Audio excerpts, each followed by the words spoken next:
Hello dear students, नमस्कार। मैं शैली जैन और हम लोग पिछले कई समय से कुछ वार्ताओं के माध्यम से बीएड के कोर्स को समझने का और पढ़ने का प्रयास कर रहे हैं और इसी क्रम को आगे बढ़ाते हुए हम आज मनोविज्ञान के एक विषय व्यक्तित्व के बारे में अपने अध्ययन को आगे बढ़ाएंगे। आज हम इस लेख के माध्यम से व्यक्तित्व के मापन का अध्ययन करने का प्रयास करते हैं। व्यक्तित्व का मापन अर्थात जिसे हम कह सकते हैं मेजरमेंट ऑफ पर्सनैलिटी। पिछले कुछ अध्यायों में हमने व्यक्तित्व को बारीकी से जानने का प्रयास किया और विभिन्न मनोवैज्ञानिक आधारों पर मनोविज्ञानिकों द्वारा जो व्यक्तित्व की परिभाषाएं दी गई है, जिस संप्रत्यय को व्याख्यायित किया गया है, उसको जानने का प्रयास किया। व्यक्तित्व को जानते समय हमने ये देखा कि विभिन्न दार्शनिकों ने, समाजशास्त्रियों ने, मनोवैज्ञानिकों ने इसको अलग अलग रूप में व्याख्यायित किया। प्राचीन भारतीय ग्रंथ और वेदों के आधार पर, उपनिषदों के आधार पर भी व्यक्तित्व को कई रूपों में परिभाषित किया गया है। अगर हम देखें तो व्यक्तित्व को हमारे भारतीय दर्शन में शरीर, मन और आत्मा के रूप में व्याख्यायित किया गया था। अगर कहा जाए तो उपनिषदों में व्यक्तित्व को भौतिक आत्म, मानसिक आत्म एवं आध्यात्मिक आत्म, जिन्हें हम अन्नमय कोश, मनोमय कोश एवं आनंदमय कोश के रूप में जानते हैं, के रूप में बताया गया है। वहीं सांख्य दर्शन में इनको बाह्यकरण एवं अंतःकरण के माध्यम से समझाने का प्रयास किया है। अगर योग दर्शन की बात करूं तो योग दर्शन में शरीर, चित्त एवं आत्मा का योग, इसे व्यक्तित्व को प्रदर्शित करने का साधन माना गया है। अगर हम देखें कि भारतीय दर्शन में जिस प्रकार शरीर, मन, बुद्धि आदि के आधार पर व्यक्तित्व को समझाने का प्रयास किया गया है, इसको समझने में प्रत्येक व्यक्ति समर्थ हो यह संभव नहीं है, लेकिन व्यक्तित्व तो हर व्यक्ति का होता है। तो इस दृष्टि से व्यक्तित्व के मापन का अध्ययन करना एक प्रासंगिक विषय बन जाता है। इसके जो मनोवैज्ञानिक आधार भारतीय दर्शन में दिए गए हैं, उनके आधार पर ना तो इसका मापन कर पाना संभव है और ना ही इसकी विकास की मात्रा को समझ पाना संभव है। इसी दृष्टि से अगर आगे देखा जाए तो आधुनिक युग में पाश्चात्य देशों के जो मनोविज्ञान से संबंधित परीक्षणों के लिए खोज हुई और उसके बारे में अध्ययन किए गए, उनके आधार पर व्यक्तित्व के मापन के संबंध में अनेक युक्तियों, अनेक तरह की विधियों के बारे में जानने को मिला, जिससे कि व्यक्तित्व को नापने के संबंध में, यानी कि व्यक्तित्व को मापन करने के संबंध में अनेकों प्रकार की जानकारी प्राप्त हुई। हालांकि भारतीय दर्शन में भी अलग अलग प्रकार से उसको मापने का प्रयास किया जाता रहा है। व्यक्तित्व का मापन मानव के विकास के साथ साथ ही उसके व्यक्तित्व के मापन और निर्धारण करने के लिए एक महत्वपूर्ण रुचि का विषय रहा है और इस रुचि के विषय में आजकल कई नए प्रकार के शास्त्रों ने भी सम्मिलित होकर इस ज्ञान को आगे बढ़ाने का आधार बनाया है। और इस प्रकार के शास्त्र जैसे कि कपाल विद्या, जैसे कि मुख के लक्षणों के आधार पर, या हस्तरेखा जिसे हम पामिस्ट्री के नाम से जानते हैं, इन सभी चीज़ों के आधार पर व्यक्तित्व को मापने के प्रयास किए गए हैं। वर्तमान समय में संपूर्ण व्यक्तित्व का मूल्यांकन आवश्यक नहीं समझा जाता है, लेकिन अगर व्यक्ति किसी प्रयोजन से, यानी कि यदि व्यक्ति को कोई मनोवैज्ञानिक समस्या है या उसको किसी प्रकार के साइकोलॉजिकल प्रॉब्लम्स के कारण समायोजन में समस्याएं आ रही है, या किसी विशिष्ट परिस्थिति में उसके व्यवसाय से संबंधित होकर चिकित्सकीय दृष्टिकोण से, या स्कूलों में बच्चों के किसी विशिष्ट व्यवहार को समझने के लिए व्यक्तित्व के मापन का प्रयोग किया जाना आवश्यक समझा जाता है, और उसकी विभिन्न अलग अलग तकनीकों का प्रयोग भी किया जाता है।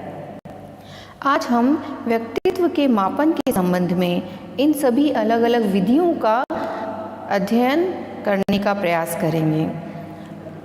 व्यक्तित्व का मापन कहा जा सकता है एक जटिल और व्यापक प्रक्रिया होती है, और आज जब हम इसको पढ़ने का प्रयास करते हैं तो इसकी अनेक विधियों के बारे में हम इसको वर्गीकृत करके पढ़ने का प्रयास करेंगे। यह एक व्यापक विषय होने के कारण इसे हम 2 चरणों में पढ़ने का प्रयास करेंगे। आइए आज हम इसके प्रथम चरण में इसको पढ़ने का प्रयास करते हैं। व्यक्तित्व का जो मापन है, अगर देखा जाए तो मोटे तौर पर इसको 2 भागों में बांटा जा सकता है। व्यक्तित्व को 2 प्रकार की विधियों से नापा जा सकता है। ये विधियाँ अप्रक्षेपी विधियाँ और प्रक्षेपी विधियों के रूप में जानते हैं।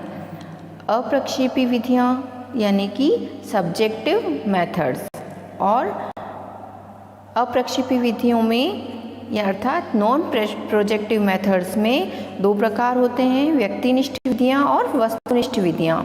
व्यक्तिनिष्ठ विधियाँ सब्जेक्टिव मेथड्स और वस्तुनिष्ठ विधियाँ ऑब्जेक्टिव मेथड्स कहलाती हैं। व्यक्तिनिष्ठ विधियों को आगे की ओर अगर हम अध्ययन करने का प्रयास करें तो इसके भी कई प्रकार होते हैं, जैसे अवलोकन विधि, साक्षात्कार विधि, प्रश्नावली विधि और व्यक्ति इतिहास विधि तथा आत्मकथा विधि। वहीं अप्रक्षेपी विधियों में मुख्य रूप से प्रयोग ली जाने वाली वस्तुनिष्ठ विधियों में मुख्य विधियां हैं नियंत्रित निरीक्षण विधि, श्रेणी मापनी विधि, शारीरिक परीक्षण विधि और परिस्थिति परीक्षण। अगर देखा जाए तो व्यक्तित्व मापन के संबंध में कुछ प्रक्षेपी विधियां भी होती हैं जिन्हें हम प्रोजेक्टिव मेथड्स कहते हैं। इन विधियों में साहचर्य प्रविधि, रचना प्रविधि, पूर्ति प्रविधि, चयन प्रविधि एवं कुछ अभिव्यक्ति परीक्षण सम्मिलित होते हैं। आज हम इन सभी विधियों को वर्गीकृत करके इनको समझने का प्रयास करेंगे और इन्हें कैसे उपयोग में लिया जाता है इसे जानने का प्रयास करेंगे। और इसी क्रम में आज हम इस भाग में अप्रक्षेपी विधियों के बारे में जानने का प्रयास करेंगे। व्यक्तित्व मापन को मोटे तौर पर 2 भागों में बांटा जाता है, अप्रक्षेपी विधियाँ और प्रक्षेपी विधियाँ।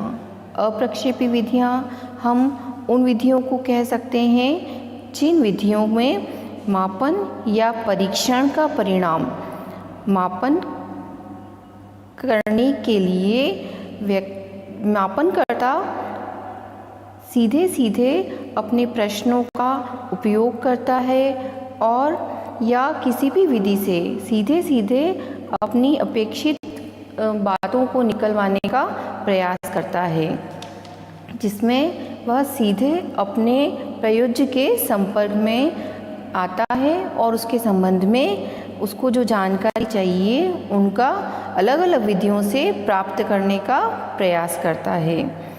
अप्रक्षेपी विधियाँ या नॉन प्रोजेक्टिव मेथड्स 2 प्रकार की होती हैं, व्यक्तिनिष्ठ विधियाँ यानी कि सब्जेक्टिव मेथड्स और ऑब्जेक्टिव विधियाँ यानी कि वस्तुनिष्ठ विधियाँ।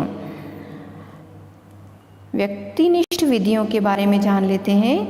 व्यक्तित्व मापन की जो व्यक्तिनिष्ठ विधियाँ हैं, व्यक्तिनिष्ठता क्या होती है, हमने पहले भी इसके बारे में पढ़ने का प्रयास किया था कि व्यक्तिनिष्ठता वो विधियाँ होती है जिसमें कि किसी भी व्यक्ति से के बारे में अलग अलग व्यक्तियों के द्वारा अगर उसको उन विधियों को प्रयोग में लाया जाता है तो व्यक्ति के आधार पर उसके परिणामों की जो प्राप्ति होती है उनमें भी भिन्नता हो सकती है, या समय के आधार पर अलग अलग समय पर जब इनको प्रयोग में लाया जाता है तो भी इनमें भिन्नता अपेक्षित है, क्योंकि इन विधियों का प्रयोग प्रयोज्य के द्वारा अपने उद्देश्यों की प्राप्ति के लिए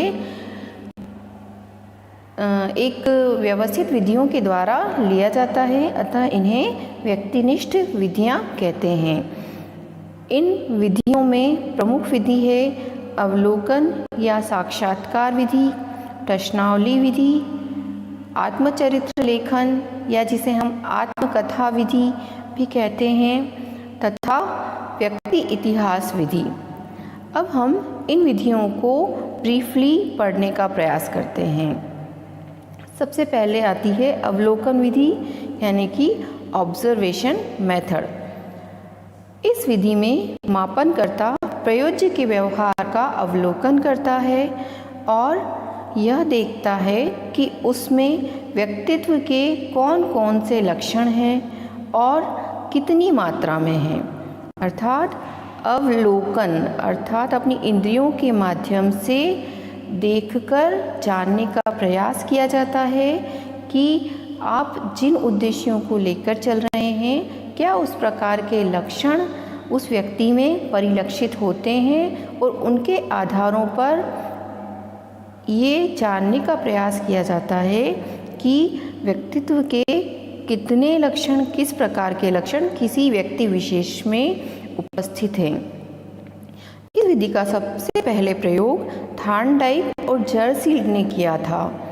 इस विधि का सबसे बड़ा गुण ये होता है कि इसमें जो मापन करने वाला व्यक्ति होता है वह प्रयोग की विशेषताओं को अपने स्वयं की आँखों से देखता है, अपने दिमाग से समझता है और उसे किसी भी मापन की आवश्यकता के उपकरण की आवश्यकता भी नहीं होती है।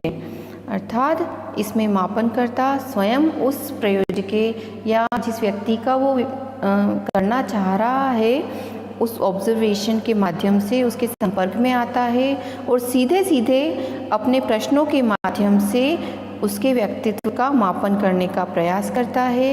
इसमें किसी भी प्रकार के किसी उपकरण की अर्थात टूल की आवश्यकता उसको नहीं होती है। ये भी कह सकते हैं कि इस विधि में कुछ कमियां भी होती है कि इस विधि में सौहार्द स्थापित करने में या असंरचित होने के कारण जो प्रयोज्य व्यक्ति है उससे कुछ सूचनाएं निकलवाने में अधिक समय लग जाता है और इसके जो परिणाम हैं वो इतने ज़्यादा विश्वसनीय भी नहीं होते हैं, क्योंकि हम पहले ही जान चुके हैं कि विधि कौन सी है, वस्तुनिष्ठ विधि व्यक्तिनिष्ठ विधि है, सब्जेक्टिव मेथड है, इसलिए इस पर मापनकर्ता का पूर्ण रूप से प्रभाव होता है और ये विधियाँ व्यक्तिनिष्ठ होने के कारण इतनी ज़्यादा अधिक मात्रा में ये कहा जा सके कि वैध तरीके से मापन के परिणाम प्रस्तुत कर सके, ये संभव नहीं होता है। आगे चलते हैं, देख लेते हैं आत्मचरित्र लेखन यानी कि आत्मकथा विधि क्या होती है। आत्मचरित्र लेखन ऑटोबायोग्राफी मेथड कहा जाता है। कई बार हमने व्यक्तियों को अपनी ऑटोबायोग्राफीज लिखवाते हुए या लिखते हुए देखा है। इसमें परीक्षक व्यक्ति को अपनी आत्मकथा कुछ शीर्षकों के आधार पर लिखने के लिए कहता है और उसके आधार पर दी गई जानकारी के आधार पर उसके व्यक्तित्व के संबंध में निर्णय निकालने का प्रयास करता है। यह विधि भी व्यक्तिनिष्ठ होने के कारण अधिक प्रमाणित नहीं होती है, क्योंकि आत्मकथा लिखते समय या लिखवाते समय व्यक्ति के द्वारा जो सूचनाएं दी गई हैं आवश्यक रूप से वो ऑथेंटिक हो, ये आवश्यक नहीं होती है। हो सकता है कि व्यक्ति उन्हीं सूचनाओं को दे जो कि वो देना चाहता है। आत्मकथाएं दो प्रकार की होती हैं। रूपरेखा आधारित आत्मकथा जिसे हम स्ट्रक्चर्ड बायोग्राफी कहते हैं। अनस्ट्रक्चर्ड बायोग्राफी के अंतर्गत कुछ शीर्षक या रूपरेखा निश्चित होती है, जिनके आधार पर जो अभियोज्य है उसके जीवन के बारे में जानकारियों को प्राप्त किया जाता है। उसमें व्यक्ति एक बार जो जानकारी दे देता है उस जानकारी को पुनः बदलने के लिए इजाज़त नहीं होती है और उन्हीं के आधार पर इसको लिखा जाता है और उसका विश्लेषण करके उसके व्यक्तित्व के संबंध में तथ्यों को प्राप्त किया जाता है। अब आती है रूपरेखा रहित आत्मकथा, अनस्ट्रक्चर्ड बायोग्राफी। इस विधि में प्रयोज्य को स्वतंत्र रूप से अपनी आत्मकथा लिखनी होती है। उसे किसी भी प्रकार का कोई शीर्षक या निर्देश नहीं दिए जाते हैं। इसमें भी अगर एक बार वो कुछ लिख देता है तो उसे इन चीज़ों को बदलने की इजाज़त नहीं दी जाती है। परिणामतः उसके चेतन और अचेतन दोनों की स्वाभाविक अभिव्यक्ति होती है और उसके व्यक्तित्व के संबंध में कुछ स्पष्ट तथ्य निकलकर सामने आते हैं। इस प्रकार आत्मकथा या ऑटोबायोग्राफी जो है वो उससे व्यक्तित्व के अति विशिष्ट पक्षों का उजागर होता है और उसके जटिल संवेगों के बारे में जानकारी भी प्राप्त की जाती है। इस विधि का भी एक दोष कहा जा सकता है, क्योंकि इस विधि का उपयोग उन्हीं व्यक्तियों के मापन के लिए किया जा सकता है कि जो व्यक्ति इसको देने के लिए पूर्ण रूप से मानसिक रूप से तैयार हो और साक्षात जो ऑटोबायोग्राफी लेने वाला व्यक्ति भी इन विधियों में पारंगत हो, यानी कि इससे वो इंटरप्रिटेशंस को बिल्कुल सही रूप में निकाल सके और इन बातों को उसके व्यक्तित्व के संबंध में सही रूप में निर्णयित कर सके। इसके बाद अगली विधि है व्यक्ति इतिहास विधि, यानी कि केस हिस्ट्री मेथड।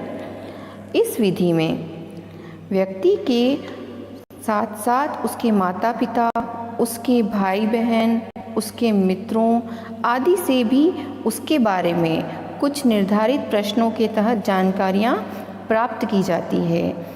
जैसे कि ऑटोबायोग्राफी में जानकारियों का संबंध किससे था? व्यक्ति स्वयं से, वो ही अपने बारे में जानकारियाँ देता है।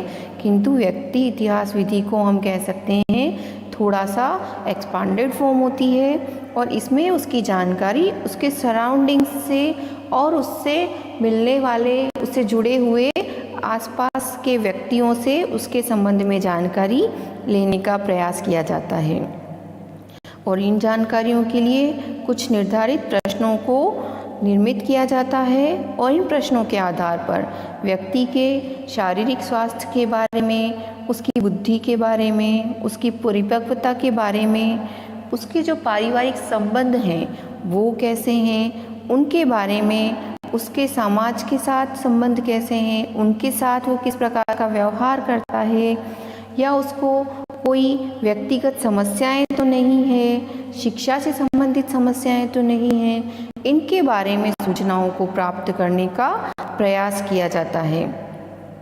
ये सूचनाएं दोनों प्रकार से प्राप्त हो सकती है, या तो व्यक्ति से सीधे पूछकर इन सूचनाओं को प्राप्त किया जा सकता है या फिर उससे मिले जुले व्यक्तियों से इन सूचनाओं को प्राप्त किया जा सकता है। व्यक्ति इतिहास विधि का जो प्रयोग है, ज़्यादातर इस केस हिस्ट्री मेथड का प्रयोग शिक्षा के क्षेत्र में बाल अपराधों के कारणों को पता लगाने के लिए किया जाता है, लेकिन इस विधि को प्रयोग में लाने के लिए कुशल प्रशिक्षकों या मनोचिकित्सकों की आवश्यकता होती है। यह भी एक व्यक्तिनिष्ठ विधि है। इसके परिणामकर्ता भी मापनकर्ता की पसंद और नापसंद पर निर्भर कर सकते हैं। प्रश्नावली विधि या परिसूची विधि, जिसे हम क्वेश्चनेयर मेथड भी कहते हैं और परिसूची को हम इन्वेंटरी मेथड भी कहते हैं।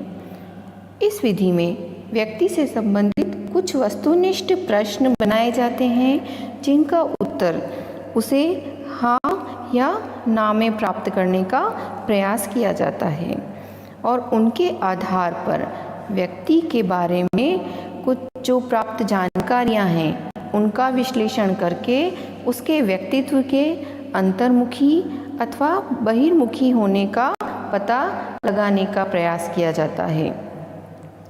जब प्रश्नावली में जो उत्तर व्यक्ति द्वारा दिए जाते हैं उनका विश्लेषण किया जाता है तो उनके आधार पर व्यक्ति से संबंधित उसकी रुचियों, क्षमताओं, उसकी योग्यताओं, उसके संवेग, आदर्श, मूल्यों एवं उसकी सामाजिकता से संबंधित पक्षों के बारे में जानने का प्रयास किया जाता है ताकि उसके व्यक्तित्व के अच्छे प्रकार से समझकर उसका आकलन किया जा सके। प्रश्नावली विधि में ये कहा जा सकता है कि यह विधि साक्षात्कार का ही औपचारिक एवं लिखित स्वरूप होता है, क्योंकि जैसे साक्षात्कार करते समय जब इंटरव्यू लिया जाता है किसी व्यक्ति का तो उसके संबंधित सूचनाएं विभिन्न प्रश्नों के माध्यम से एकत्र करने का प्रयास किया जाता है, लेकिन इसमें सभी सूचनाएं औपचारिक रूप में प्राप्त होती हैं तथा लिखित रूप में प्राप्त होती है।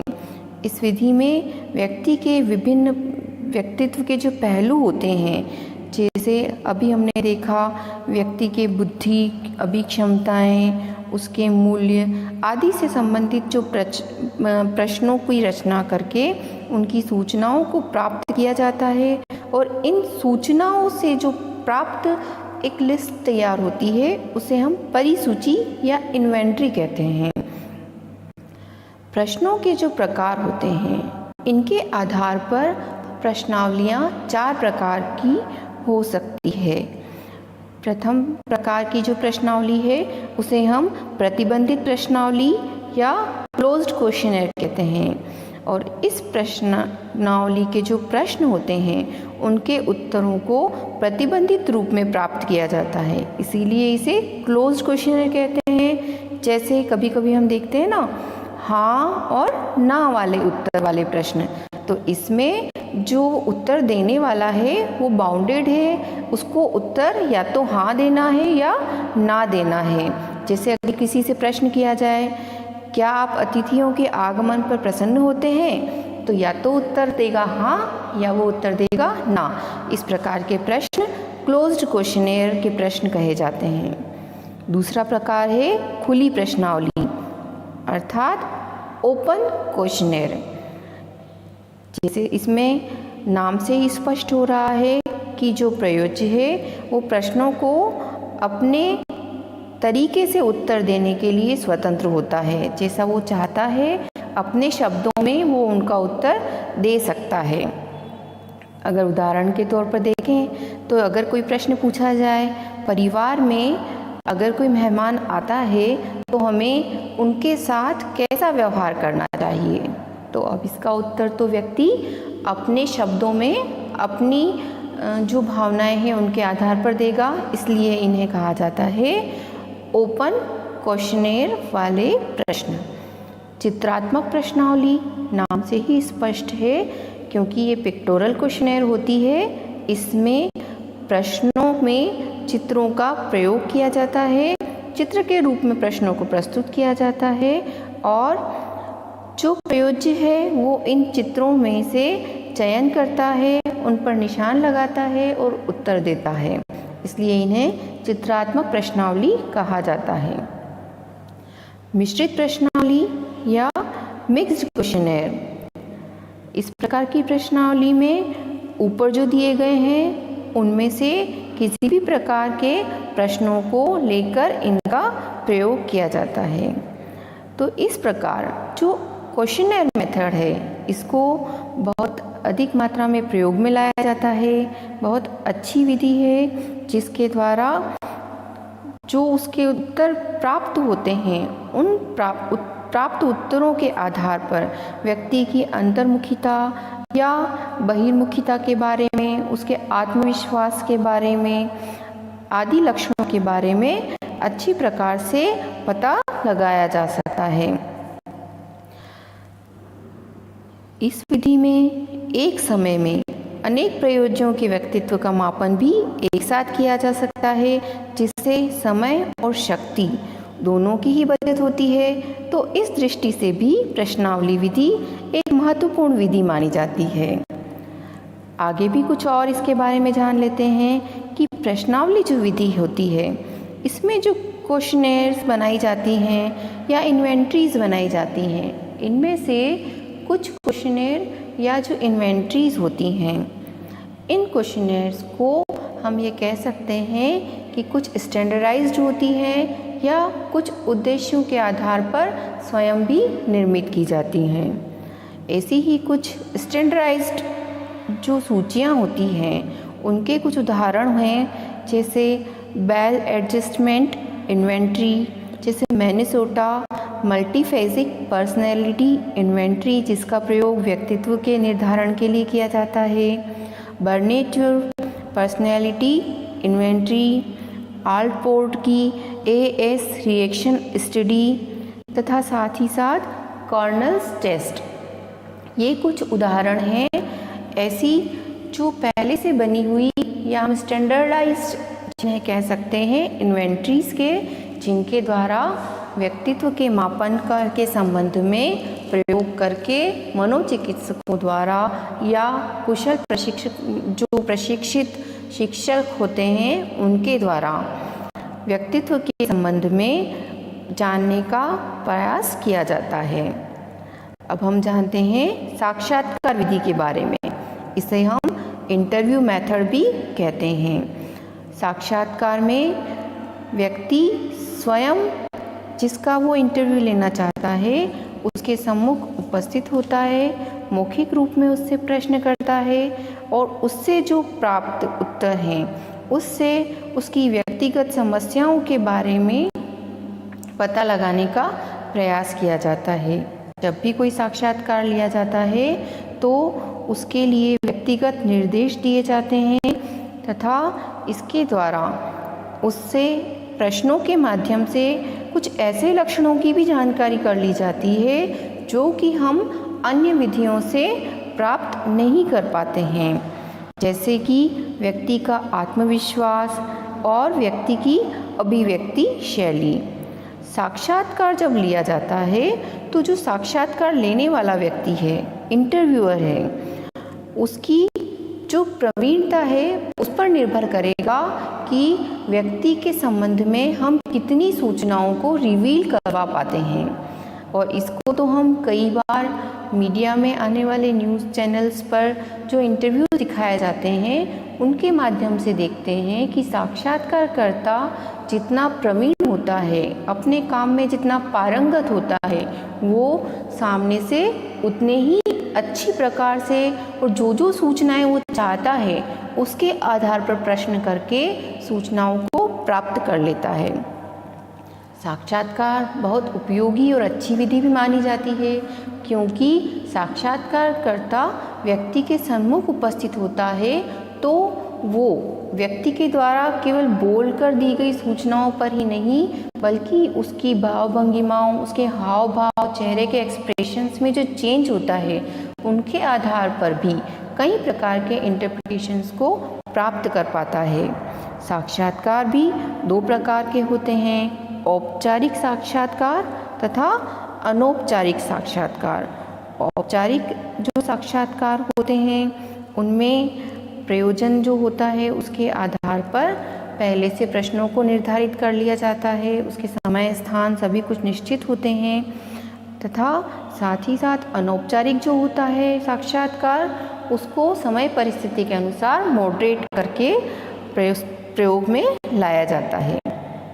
अब हम जानेंगे व्यक्तित्व के मापन की वस्तुनिष्ठ विधियों के बारे में। वस्तुनिष्ठ विधियाँ क्या होती है? जैसा कि हम वस्तुनिष्ठता के बारे में जानते हैं कि ऐसी विधियाँ होती है कि जिनके परिणामों पर जो उसको प्रयोग में ला रहा है उसका प्रभाव नहीं पड़ता है, उसकी जो व्यक्तिगत उसके मानदंड हैं उनका प्रभाव नहीं पड़ता है। और ऐसी कुछ विधियों में श्रेणी मापनी विधि, नियंत्रित निरीक्षण विधि, शारीरिक परीक्षण तथा परिस्थिति परीक्षण सम्मिलित हैं। इन सभी परीक्षणों में एक चीज़ होती है जो कॉमनली हम देख सकते हैं कि ये जो समस्त प्रकार के परीक्षण हैं, इन समस्त प्रकार के परीक्षणों में जो मापन करता है, उस मापनकर्ता की अपनी पसंद और नापसंद, उसके व्यक्तिगत मानदंडों का कहीं कोई प्रभाव नहीं पड़ता है। अर्थात कोई भी किसी भी समय इस प्रकार के परीक्षणों को अगर काम में लेगा तो उसके जो परिणाम प्राप्त होंगे वो काफ़ी मात्रा में विश्वसनीय और वैध होंगे। इनमें से प्रथम विधि है नियंत्रित अवलोकन विधि, कंट्रोल्ड ऑब्जर्वेशन मेथड, जिसका हमने अवलोकन पहले भी पढ़ा था, लेकिन क्योंकि इस विधि के आगे शब्द लगा है नियंत्रित, इस विधि में परिस्थितियों को नियंत्रित किया जाता है और व्यक्ति के बौद्धिक कार्यों, संवेगात्मक विकास, उसकी रुचियों, अभिवृत्तियों और उसकी आदतों को निरीक्षण करके और अवलोकन करके उसके बारे में जानकारियाँ प्राप्त करने का प्रयास किया जाता है। इस विधि की एक और बड़ी विशेषता होती है कि इसमें व्यक्तियों की अनुक्रियाओं का अध्ययन विभिन्न प्रकार की नियंत्रित परिस्थितियों में किया जाता है। अतः जो इससे जानकारियाँ प्राप्त होती हैं वे वास्तविक होती हैं।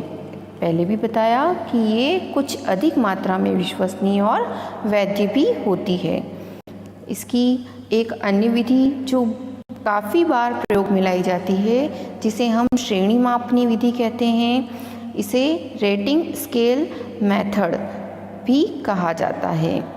इस विधि में चित्र संबंधी इस विधि में कई प्रकार के प्रश्नों को सम्मिलित किया जाता है और व्यक्ति के व्यक्तित्व से संबंधित अनेक लक्षणों को क्रम के आधार पर निर्धारित करने का प्रयास किया जाता है। जो क्रम निर्धारण है उसका कार्य या तो उस व्यक्ति से स्वयं ही करवाया जाता है जिसका मापन करना होता है, या उसको जानने वाले उससे संबंधित किसी व्यक्ति के द्वारा करवाया जाता है। अच्छा, जो श्रेणी निर्धारण विधि है, इसके बारे में ये कहा जा सकता है कि इसका प्रयोग सबसे पहले फ्रैक्नर नाम के मनोवैज्ञानिक ने किया था और बाद में आगे जाकर इसके ऊपर बहुत सारा कार्य गाल्टन नामक एक मनोवैज्ञानिक ने किया, जिसको उन्होंने 1889 में एक व्यवस्थित रूप देकर भी प्रस्तुत किया था। श्रेणी मापनी विधि जो होती है वो अनेक प्रकार की होती है, जिसमें से कुछ प्रकारों को आपको बताने का प्रयास करती हूँ। पहला प्रकार है चेकलिस्ट। चेकलिस्ट क्या होती है?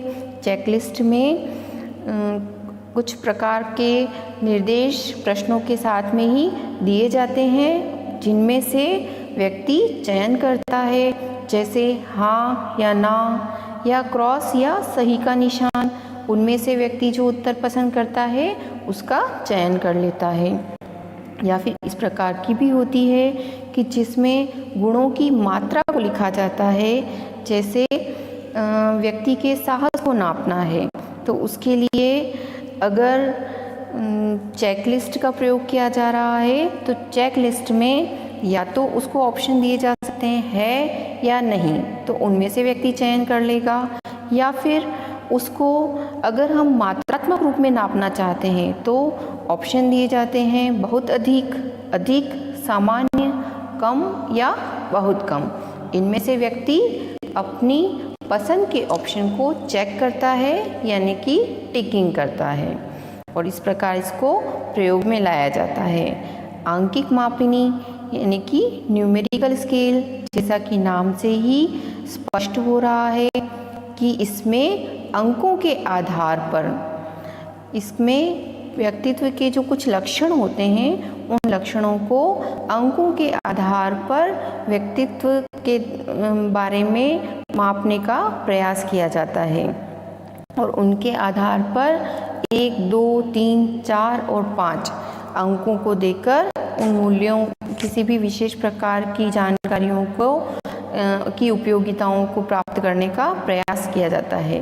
जैसे कि अगर हम किसी व्यक्ति के मूल्यों के संबंध में निर्धारण करना चाह रहे हैं तो उसको इस प्रकार से प्रश्न किया जाता है कि आपके सामने 4-5 मूल्य लिखे हुए हैं, इनको आप एक क्रम के आधार पर जमाएं, जैसे सत्य, अहिंसा, अस्तेय, अपरिग्रह और ब्रह्मचर्य, और उसे 5 अंक दिए गए हैं। वो जिस मूल्य की अपने जीवन में प्राथमिकता महसूस करता है उन्हें उसके आधार पर वह अंक दे देता है।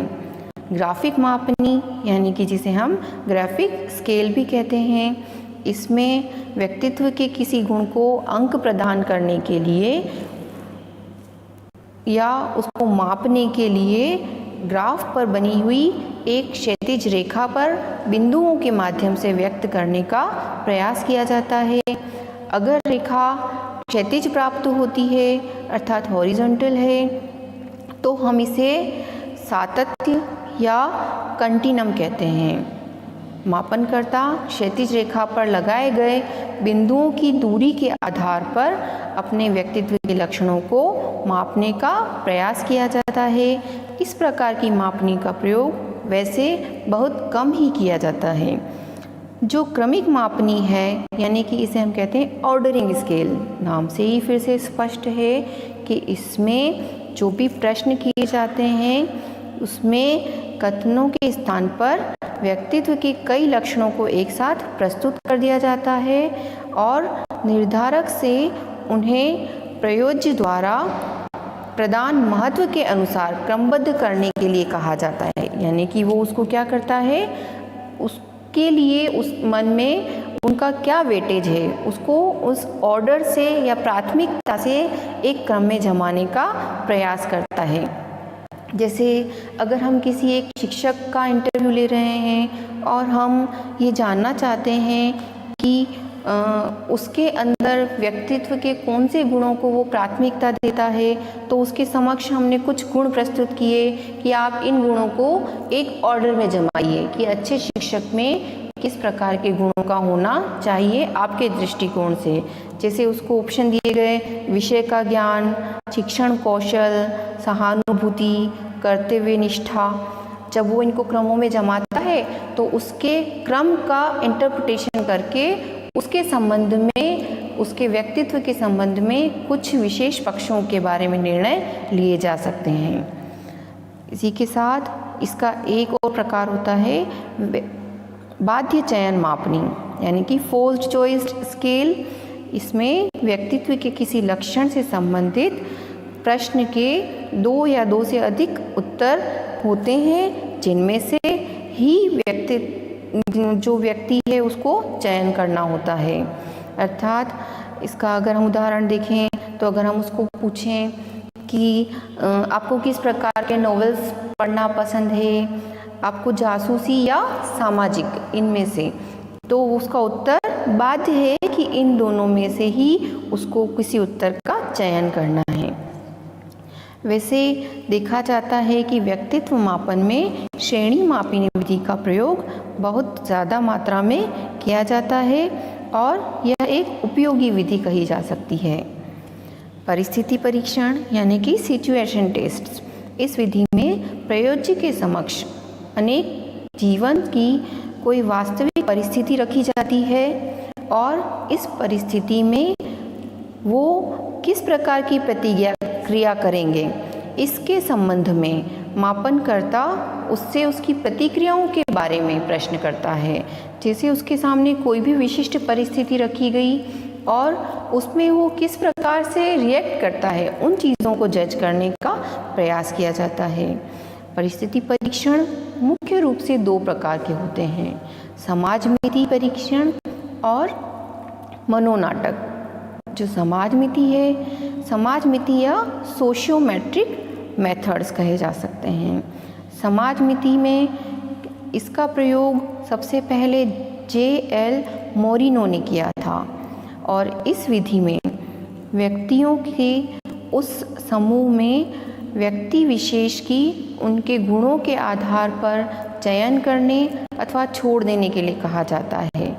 जैसे अगर बहुत सारे व्यक्ति हैं, क्लास में अगर पूछा जाता है कि आप अगर मॉनिटर बनाना चाहते हैं और इनमें से विभिन्न लक्षणों को ध्यान में रखते हुए किसी व्यक्ति का चयन किया जाए तो यह विधि सोशियोमेट्रिक मेथड कही जा सकती है और इसके आधार पर पता लगाया जाता है कि किस प्रकार के गुणों को बच्चों के द्वारा पसंद या नापसंद किया जाता है। इसी तरह से मनोनाटक भी एक विधि होती है जिसे हम साइको ड्रामा कहते हैं। इसमें नाटकों का आयोजन किया जाता है और उन नाटकों के आधार पर जीवन की कुछ परिस्थितियों को मंचन करने का प्रयास किया जाता है। व्यक्ति को किसी विशेष पात्र के रूप में अभिनय करने को कहा जाता है और जो अभिनीत करने वाला व्यक्ति होता है उसके हाव भावों के आधार पर उसकी मनोदशाओं का पता लगाया जा सकता है और इसका प्रयोग मनोचिकित्सकों द्वारा विशिष्ट परिस्थितियों में ही किया जाता है। इस प्रकार जो परिस्थिति परीक्षण है वे भी काफ़ी उपयोगी प्रकार के परीक्षण होते हैं। शारीरिक परिवर्तन विधियाँ यानी कि फिजियोलॉजिकल टेस्ट। जो फिजियोलॉजिकल टेस्ट हैं इनका संबंध शारीरिक परिवर्तनों से होता है।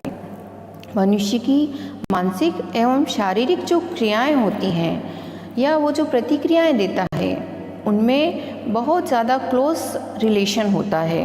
यानी कि मनुष्य शारीरिक रूप में उन चीज़ों को व्यक्त करता है जो चीज़ें वो मानसिक रूप में अनुभव करता है। तो मनुष्य की जो शारीरिक क्रियाएं हैं उनके द्वारा भी उसके दिमाग के अंदर क्या चल रहा है, उसके मस्तिष्क की क्रियाओं का पता लगाया जा सकता है। इसके लिए वैज्ञानिक शरीर में होने वाले जो विभिन्न प्रकार के परिवर्तन हैं उनको नापने का प्रयास करते हैं और इन परिवर्तनों को नापने के लिए विशेषज्ञों के निर्देशन में विभिन्न यंत्रों का भी प्रयोग में लाया जाता है। जैसे नाड़ी की गति को नापा जाता है, उसके लिए स्पाइक्मोग्राफ यंत्र का प्रयोग में लाया जाता है। अगर ब्लड प्रेशर यानी कि रक्तचाप होता है उसको नापना होता है तो उसको नापने के लिए प्लेंथिस्मोग्राफ को प्रयोग में लाया जाता है। हृदय गति नापने के लिए इलेक्ट्रोकार्डियोग्राफ को प्रयोग में लाया जाता है। श्वसन गति है उसको नापने के लिए फ्यूमोग्राफ को प्रयोग में लाया जाता है। साथ ही साथ जो मांसपेशियां होती है उनमें जो क्रियाएं हो रही है उनको नापने के लिए इलेक्ट्रोमायोग्राफ को काम में लाया जाता है। त्वचा में जो कुछ रासायनिक परिवर्तन होते हैं उनको मापने के लिए साइको गैल्वेनोमीटर को और इलेक्ट्रो एनसीफियोग्राम को प्रयोग में लाया जाता है। तो इस प्रकार ये अनेक प्रकार के बहुत सारे यंत्र हैं जो शरीर में होने वाले अनेक परिवर्तनों को नापने का प्रयास करते हैं। अच्छा, इन सभी चीज़ों को देखकर जो व्यक्ति के शारीरिक परिवर्तन है या जो मानसिक परिवर्तन है इनका अध्ययन करके व्यक्ति के बारे में मनुष्य जो भी सोचता है उन सभी चीज़ों के साथ साथ उसके दिमाग में चल रही चीज़ों का उसके शारीरिक रूप से किस प्रकार से परिवर्तन होता है या प्रभाव होता है उनका अध्ययन करने का प्रयास किया जाता है। इन सभी प्रकार के परीक्षणों का उपयोग विशिष्ट परिस्थितियों में और विशेषज्ञों के माध्यम से ही किया जा सकता है, लेकिन कह सकते हैं कि एक्सट्रीम कंडीशन में इस प्रकार के परीक्षण बहुत ज़्यादा उपयोगी सिद्ध होते हैं। इनका प्रयोग मनोचिकित्सकों द्वारा जानकारियों को प्राप्त करने में किया जाता है। इस प्रकार आज हमने इस श्रृंखला में व्यक्तित्व के निर्धारण के संबंध में जो अप्रक्षेप्य विधियाँ होती है उनके दो प्रकारों व्यक्तिनिष्ठ विधियों और वस्तुनिष्ठ विधियों का बहुत ब्रीफली अध्ययन करने का प्रयास किया। हम अगले चरण में अगली वीडियो में इसकी प्रक्षेप्य विधियों के बारे में जानने का प्रयास करेंगे। मैं आशा करती हूँ कि ये समस्त जानकारी किसी न किसी रूप में आपकी अपनी परीक्षाओं के लिए उपयोगी सिद्ध होगी और इसी के साथ बहुत बहुत धन्यवाद।